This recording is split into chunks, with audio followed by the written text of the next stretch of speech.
You can sleep 8 hours, wake up rested, feel completely fine, and your body will have spent the entire night quietly dismantling the muscle tissue it took you 60 years to build. Not because something is wrong with you, because of what you ate or did not eat before you closed your eyes. This is happening right now in most adults over 60, not theoretically, tonight.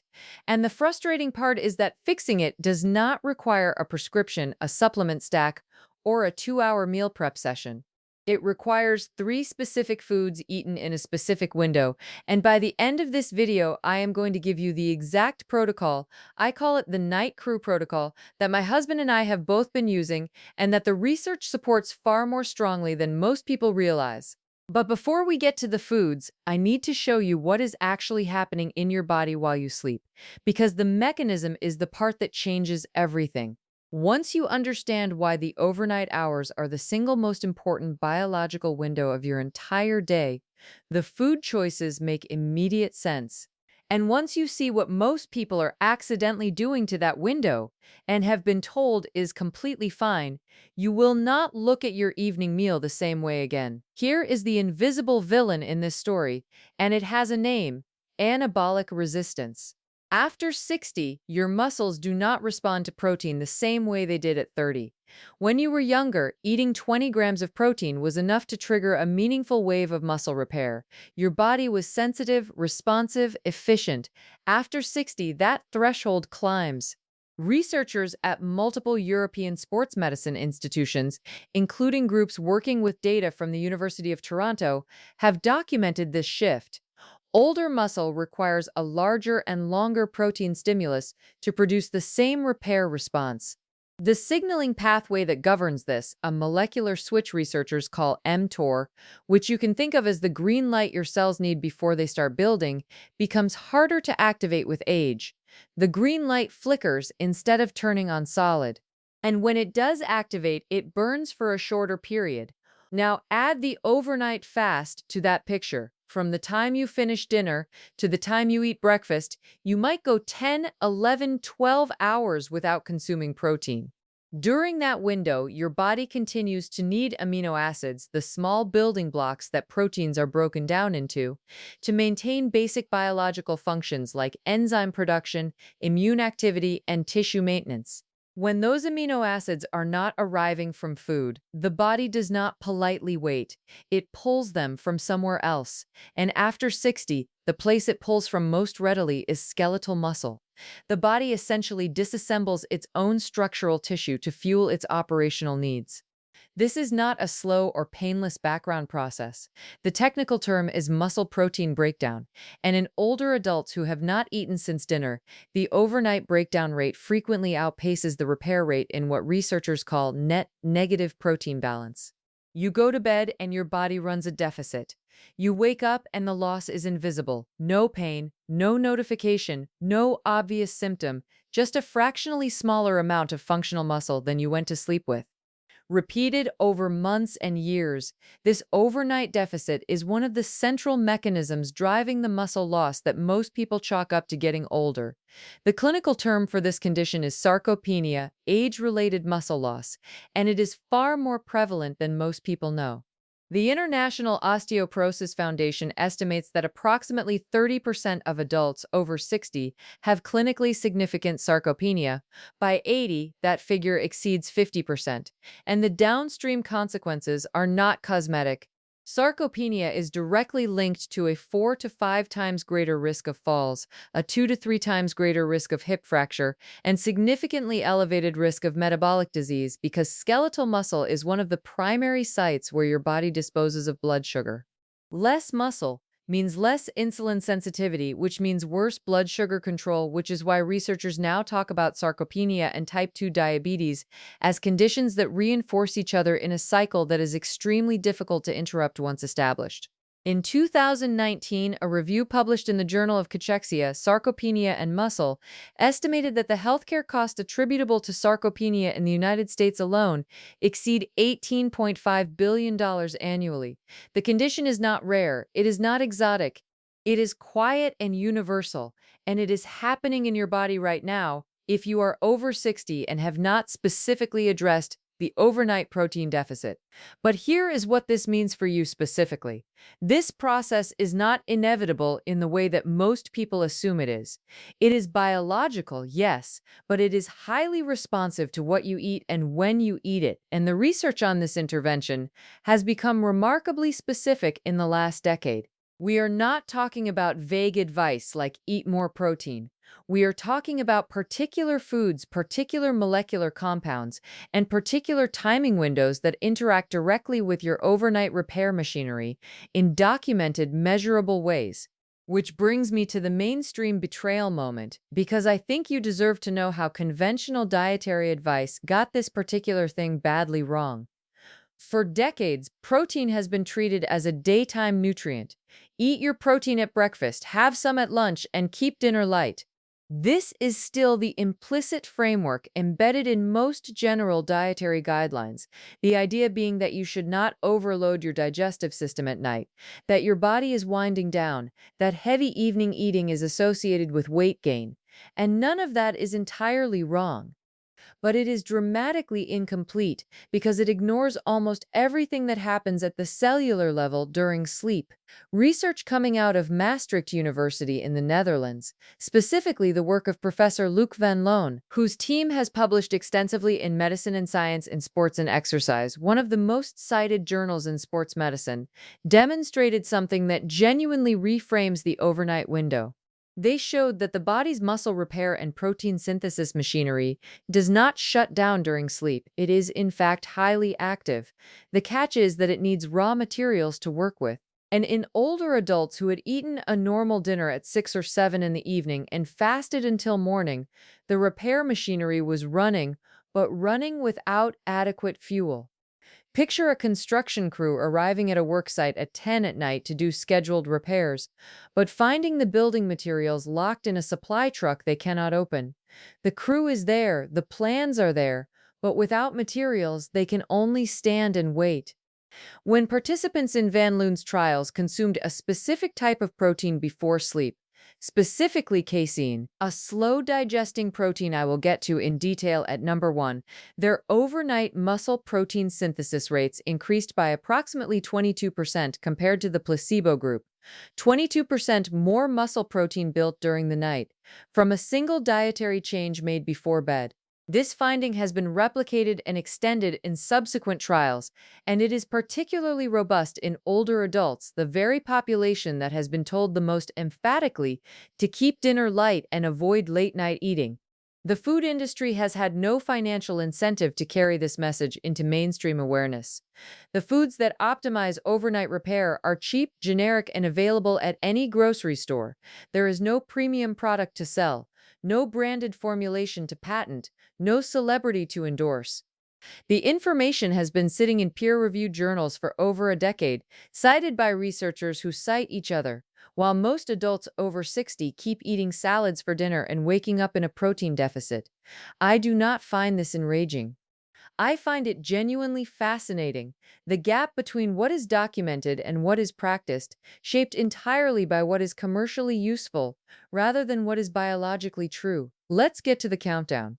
Number 3 on this list has the most modest individual impact of the 3 foods, but it is doing something that neither of the other 2 can do, and if you skip it, you are leaving one of the most important recovery levers you have completely untouched. Tart cherries. Specifically Montmorency tart cherries, which are distinct from the sweet cherries sold fresh in summer. These are sour cherries, and most people consume them as 100% juice or in freeze-dried capsule form, because fresh Montmorency cherries have a very short seasonal availability and narrow geographic distribution. The mechanism runs on 2 parallel tracks, and both of them matter for overnight recovery. The first track is melatonin. Tart cherries are one of the very few whole foods that contain naturally occurring melatonin in meaningful amounts. Melatonin is the hormone your brain produces in the evening to initiate the body's sleep cascade. It does not knock you out the way a sedative does. It is more like a biological dimmer switch than a light switch. When melatonin rises in the bloodstream in the early evening, it tells virtually every cell in your body that darkness has arrived and that the shift from daytime metabolic functions to nighttime repair functions should begin. Temperature regulation shifts, heart rate slows. The immune system redirects resources. Cellular repair enzymes upregulate. Here is the age-specific problem. After 60, the pineal gland, the small pine cone-shaped structure deep in the brain that produces melatonin, begins to calcify. Calcium deposits accumulate in the tissue over time, reducing its functional output. Research has documented that melatonin levels in adults over 65 can be 60 to 70% lower than in younger adults during the evening hours. This is not a minor difference. Lower melatonin means the transition into deep, slow-wave sleep becomes less reliable and less complete. Why does slow-wave sleep matter so much?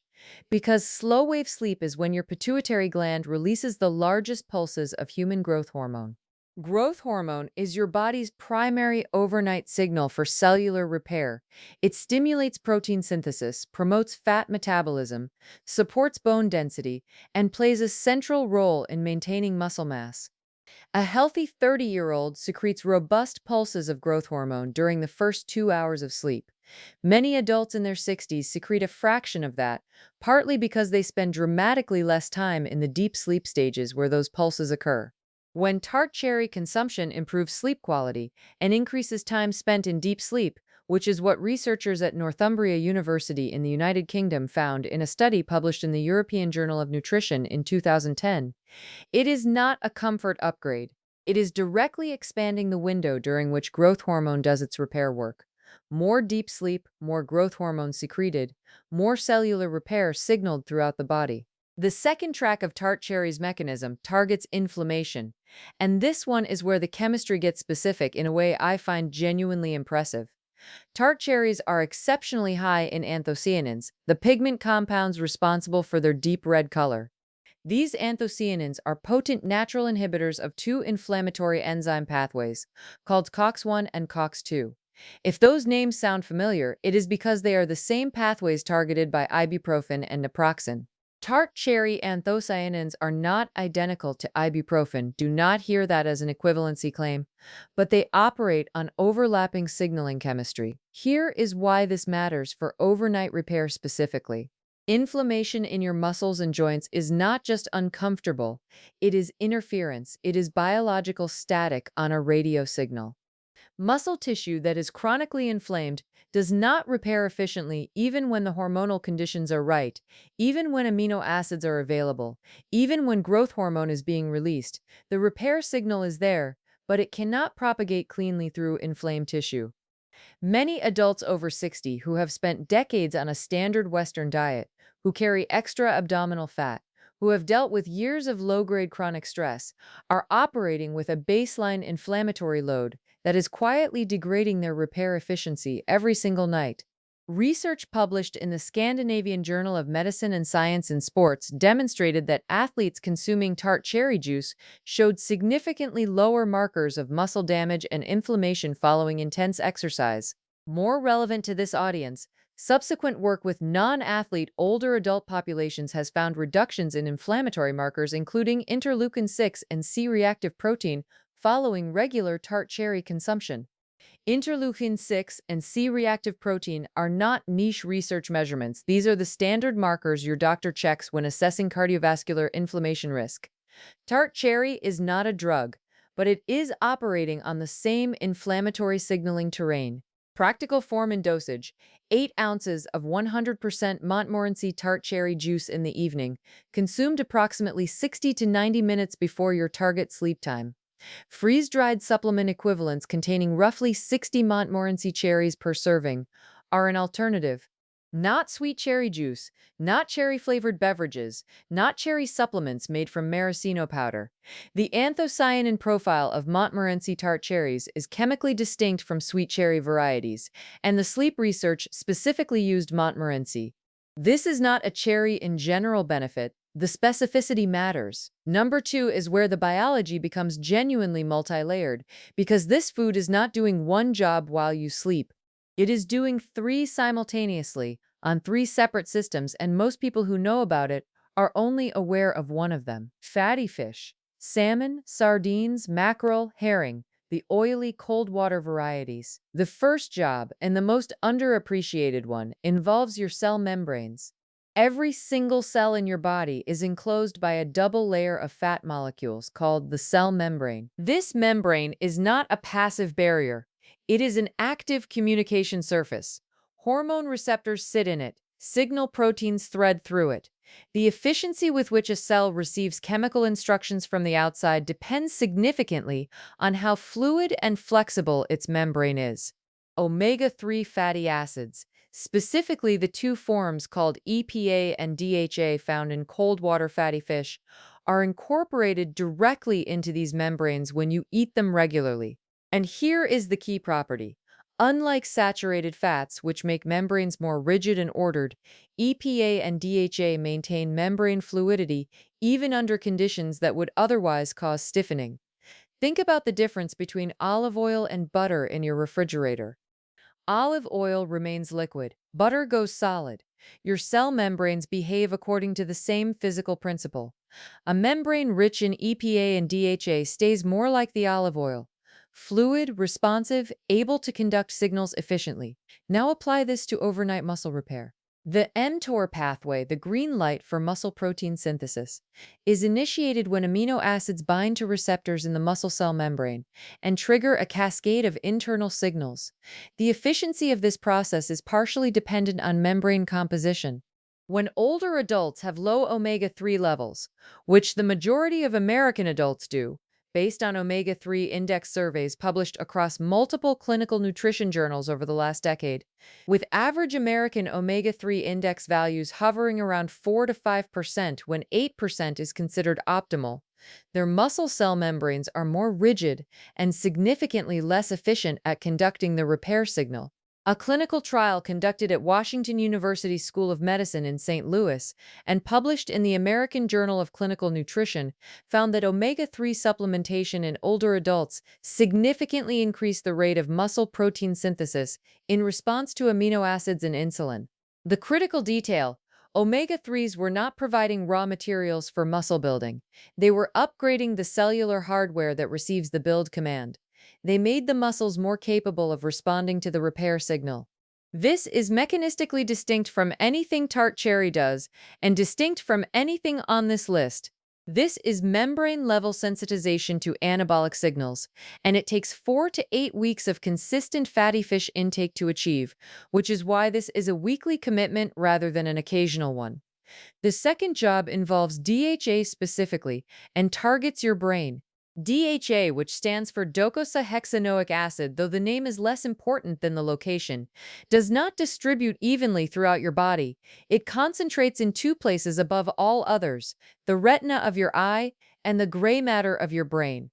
Your brain is approximately 60% fat by dry weight, and DHA makes up a substantial portion of the fat in your neurons, the cells that carry your thoughts, memories, and movement signals. When dietary DHA is insufficient, the brain cannot maintain the same membrane fluidity in neural tissue, and the consequences show up gradually, over years, as cognitive changes that most people attribute entirely to age. During deep sleep, your brain runs a cleaning process that was only characterized scientifically in 2013 by Dr. Macon Nedergaard's team at the University of Rochester. They identified a system called the glymphatic system. Think of it as the brain's overnight janitorial crew. Cerebrospinal fluid, which normally cushions and surrounds the brain, is actively pumped through narrow channels within brain tissue during slow-wave sleep, flushing out metabolic waste products. One of the primary waste products cleared by this system is beta amyloid, the protein fragment that accumulates in Alzheimer's disease. The glymphatic system operates at roughly 10 times the rate during sleep compared to wakefulness. This is not a passive diffusion process. It is an active, energy-dependent pumping system, and it is one of the most compelling biological arguments for protecting your deep sleep architecture. DHA supports glymphatic function through two mechanisms. First, it maintains membrane fluidity in the cells lining the glymphatic channels, keeping those channels efficient. Second, EPA and DHA both have well-documented anti-inflammatory properties that help preserve the integrity of the blood-brain barrier, the selective filter that prevents inflammatory molecules circulating in the bloodstream from entering brain tissue. A compromised blood-brain barrier allows inflammatory signals into the brain that reduce lymphatic efficiency and accelerate neuronal stress. Consistent fatty fish consumption is one of the dietary strategies with the strongest evidence base for maintaining blood-brain barrier integrity in older adults. The third job fatty fish does is less mechanistically dramatic but immediately practical. It provides a substantial serving of complete, high-quality protein. 3 to 4 ounces of wild salmon contains approximately 22 grams of protein and all 9 essential amino acids your body cannot manufacture on its own. Consumed at dinner, this protein begins entering your bloodstream during the early overnight hours and contributes to the amino acid availability your muscle repair machinery needs in the first half of sleep. It is not as slow digesting as the food I am about to describe, so it does not function as a pre-sleep protein source on its own, but it is providing repair substrate during the window from sleep onset through roughly midnight, a period when your first rounds of growth hormone release are occurring. Dosing note: the research on muscle health and brain protection tends to cluster around 2 to 3 grams of combined EPA and DHA per day. A 4-ounce serving of wild-caught Pacific salmon provides approximately 1.5 to 2 grams. Sardines, ounce for ounce, provide even more, and they are cheaper, more sustainable, and have lower mercury accumulation because of their position lower in the food chain. 3 to 4 servings per week of either puts you within the range where membrane sensitization becomes measurable. 1 serving per week does not. That is a frequency problem, not a biology problem. Now, number 1. This is the food that most people over 60 have never considered as a recovery tool, that no supplement company has a compelling financial reason to promote, and that the research on overnight muscle repair keeps returning to with a specificity that borders on embarrassing, because the food itself is so ordinary and inexpensive that it makes a significant portion of the sports nutrition industry look like an expensive solution to a problem that was already solved. Cottage cheese. Specifically, half a cup to 1 cup of full-fat or low-fat cottage cheese consumed in the 30 to 60 minutes before sleep. I understand the reaction. When I first told my husband this was going in the evening protocol, he gave me a look that communicated very clearly that he had not survived a cardiac event to spend his recovery eating what he called prison food. I explained the mechanism. He ate the cottage cheese. That was 4 years ago, and he has eaten it most nights since. Here is what the mechanism actually is. Cottage cheese is produced by a process that concentrates casein protein. Casein makes up about 80% of the total protein content in cow's milk. It is structurally different from whey, the other major milk protein that has dominated sports nutrition marketing for the last 20 years. Whey is a fast protein. When you consume whey, it is rapidly broken down in your stomach, absorbed quickly, and peaks in your bloodstream within roughly 60 to 90 minutes. It clears within 2 to 3 hours. This rapid availability makes whey excellent for immediate post-exercise recovery, where you want a fast surge of amino acids reaching damaged muscle tissue. Casein behaves fundamentally differently. When casein protein contacts the acid environment of your stomach, it undergoes a chemical change. It forms a physical gel, a literal gel structure that your stomach has to work through gradually, breaking it apart and releasing amino acids slowly over a 6 to 7 hour window. Not a spike, a sustained, controlled feed. The digestion curve is almost flat compared to whey. Now map that onto a typical sleep window. You go to sleep at 10 in the evening, you wake at 6 in the morning, that is 8 hours. A casein-rich food consumed at 9 or 9:30 will be releasing amino acids into your bloodstream from roughly 10 at night through 3 or 4 in the morning, covering the first half of your sleep, which is when the deepest slow-wave cycles occur and when growth hormone is most actively pulsed. Without casein, your amino acid availability drops to near zero within 2 or 3 hours of sleep onset, and the repair machinery is left running without materials. With casein, the supply chain is active for the most productive portion of the night. This precise mechanism is what Van Loon's team tested. In a paper published in Medicine and Science in Sports and Exercise in 2012, they gave older male participants 40 grams of casein protein before sleep and measured overnight muscle protein synthesis rates by analyzing muscle biopsies taken in the morning. The casein group showed significantly higher rates of overnight protein synthesis compared to a placebo group. The measurement was not self-reported. It was tissue-level biopsied muscle showing measurably greater anabolic activity because of what was eaten before bed. What most summaries of this research omit is the age-specific aspect of why this finding matters more for older adults than for younger ones. Young muscle, with its low anabolic resistance, can achieve meaningful protein synthesis even from a shorter amino acid delivery window. The mTOR pathway fires easily and sustains readily. After 60, the green light is harder to turn on and it stays on for less time. What casein provides is the longer stimulus duration that older muscle specifically requires to overcome anabolic resistance and complete a productive repair cycle. The slow release characteristic of casein is not just a convenience, it is structurally necessary for the biology of aging muscle to respond adequately. Half a cup of 2% cottage cheese provides approximately 14 to 16 grams of casein protein. One full cup provides roughly 28 to 30 grams.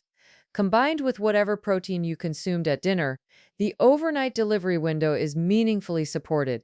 Cottage cheese also contains calcium and phosphorus, both involved in cellular signaling, as well as selenium, which is an antioxidant mineral that participates in protecting cell membranes during the oxidative stress of tissue repair, and B vitamins including B12, which older adults absorb less efficiently from food due to declining stomach acid production with age.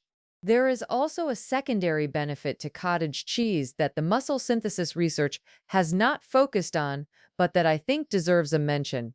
Cottage cheese contains tryptophan, an amino acid your body uses as a raw material to manufacture serotonin, which is then converted into melatonin. So, in addition to its direct protein delivery function, cottage cheese is providing one of the building blocks for the same melatonin cascade that Tart cherry is supporting through a different chemical pathway. Two different mechanisms, arriving at the same outcome, better conditions for deep sleep. I want to connect all three foods to the single bottleneck they are each targeting, because this is the piece that transforms the night crew protocol from a food list into a system. Your body's overnight repair process requires three distinct inputs to operate at anything close to its biological potential. First, it needs raw material, amino acids available in the bloodstream so that muscle protein synthesis machinery has something to build with.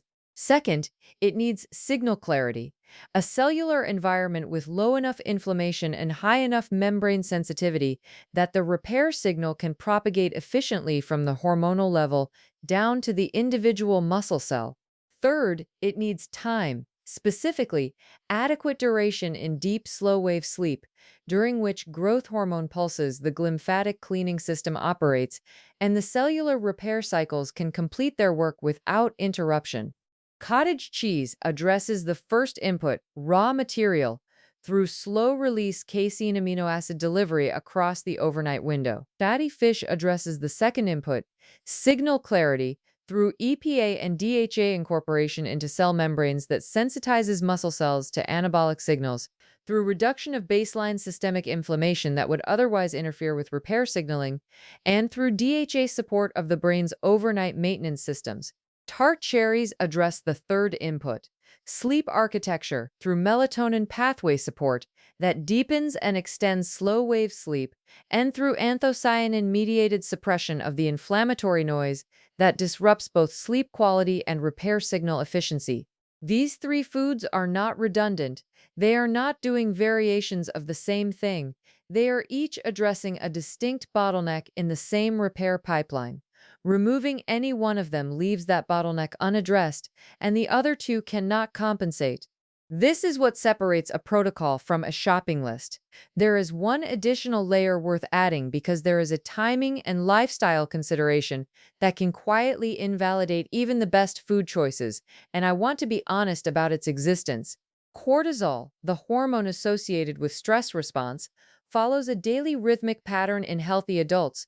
It is lowest around midnight and highest in the early morning around 7 to 9, where it helps drive wakefulness and alertness. In its proper pattern, cortisol is not a villain. It is a precisely timed instrument. The problem arises when that pattern is disrupted by chronic stress, late-night light exposure from screens, inconsistent sleep schedules, or certain dietary patterns that keep blood sugar volatile through the evening. When cortisol is elevated later into the night than it should be, it directly suppresses muscle protein synthesis. Cortisol is a catabolic hormone. It signals the body to break things down rather than build them up. It counteracts the anabolic signals from growth hormone. It suppresses mTOR pathway activation. You can execute the cottage cheese and tart cherry and fatty fish components of this protocol with precision. An elevated nighttime cortisol will still partially undercut your repair window. I mention this not to add overwhelm, but because the psychology of health behavior matters as much as the biology. Most people reading about overnight recovery immediately want to optimize the food. That is the comfortable intervention. It is concrete, actionable, and it fits neatly into a shopping list. Managing the conditions that elevate evening cortisol, screen exposure late at night, unresolved work stress carried into the bedroom, irregular sleeping hours, is a harder behavioral problem that does not resolve on a shopping list. Food is one lever. It is a powerful lever, but it pulls against friction you may not even realize is there. Now, the night crew protocol. 3 components, each specific. The first component is the anchor. This is your pre-sleep casein dose.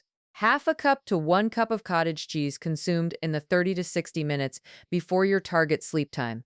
Not 2 hours before. You want casein's slow-release amino acid curve to be ascending into your bloodstream as you move into your first deep sleep cycle, not plateauing and declining. Not immediately at bedtime. You want digestion to have started before sleep onset, so your gut is not competing with your brain for blood flow during the critical early sleep transition. 30 to 60 minutes is the window where casein's pharmacokinetics align with your overnight repair cycles. The one common mistake that invalidates this component, skipping it on nights when dinner was large and you feel too full. Those are frequently the nights when the repair deficit is largest because a carbohydrate-heavy dinner tends to suppress overnight amino acid availability through the insulin response it generates. A small cottage cheese serving, even on a full stomach, is still providing the delivery system the night needs.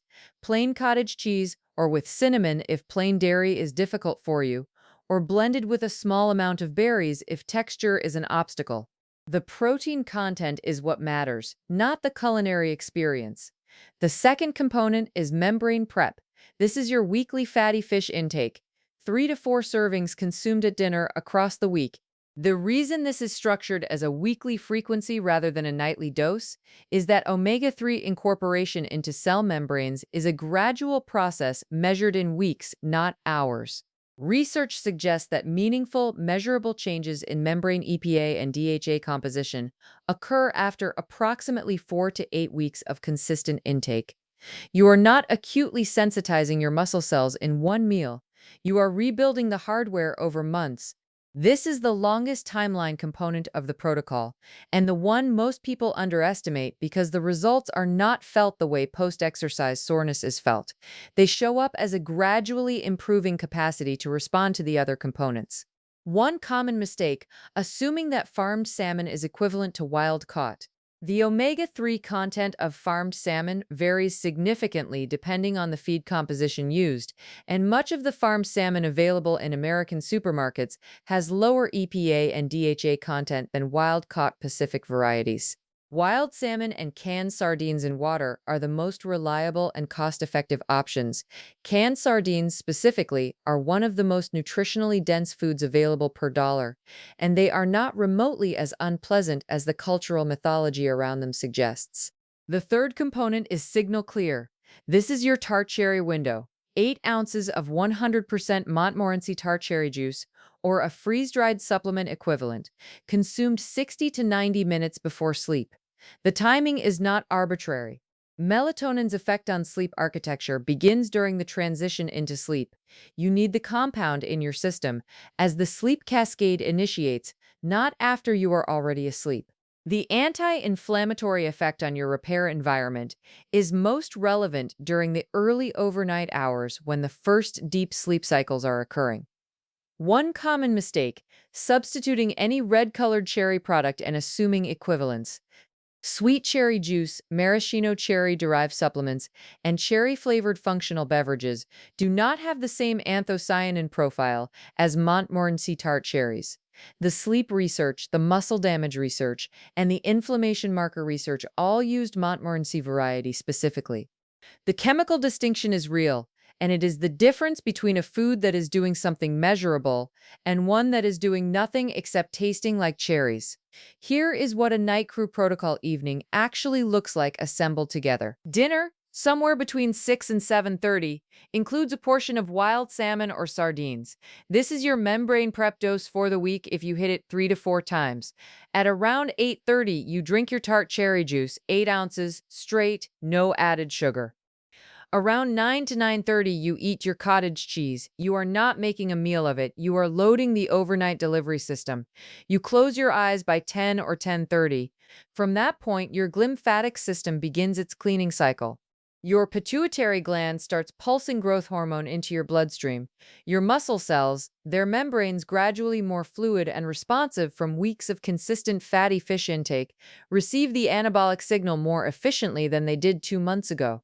The inflammatory noise that would otherwise muffle that signal has been partially suppressed by the anthocyanins circulating from the tart cherry. And throughout the first half of the night, casein is releasing amino acids in a slow, controlled stream, the building materials arriving at the worksite in steady deliveries, shift after shift, for 6 hours. I want to be clear about something because I have seen these types of videos misused. These 3 foods are not going to reverse years of significant muscle loss in 2 weeks.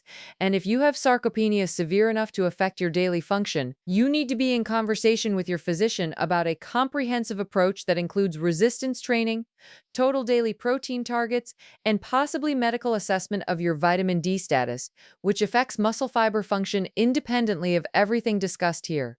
If you are on statins, which are prescribed at high rates in this age group, you should know that statins can in some people impair the muscle repair process directly, which makes the overnight protein delivery component of this protocol even more important to discuss with your doctor rather than less.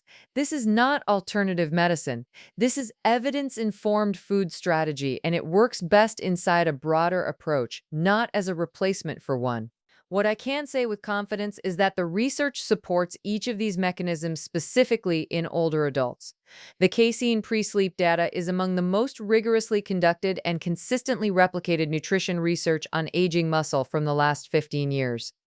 The omega-3 membrane sensitization data has been reproduced across multiple institutions in multiple countries.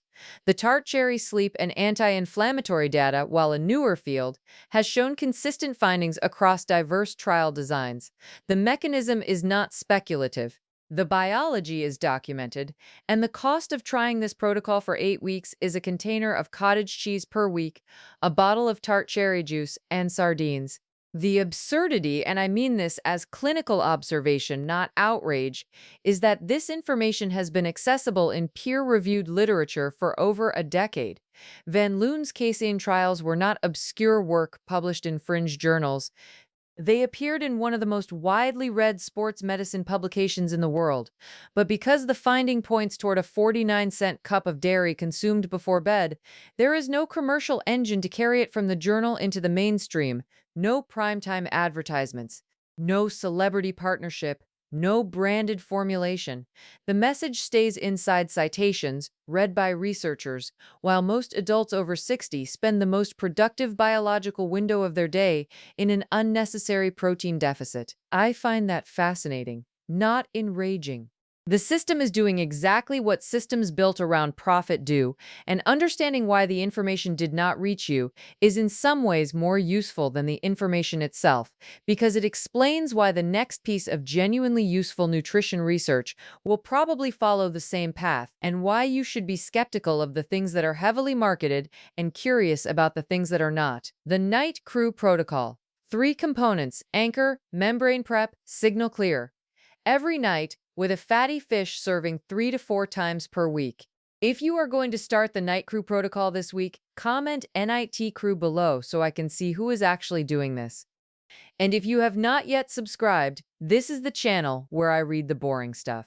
The clinical guidelines, the meta-analyses, the studies with the unreadable abstracts, so that you do not have to, and then I explain exactly what it means for how you actually live. That is the whole thing. That is all we do here.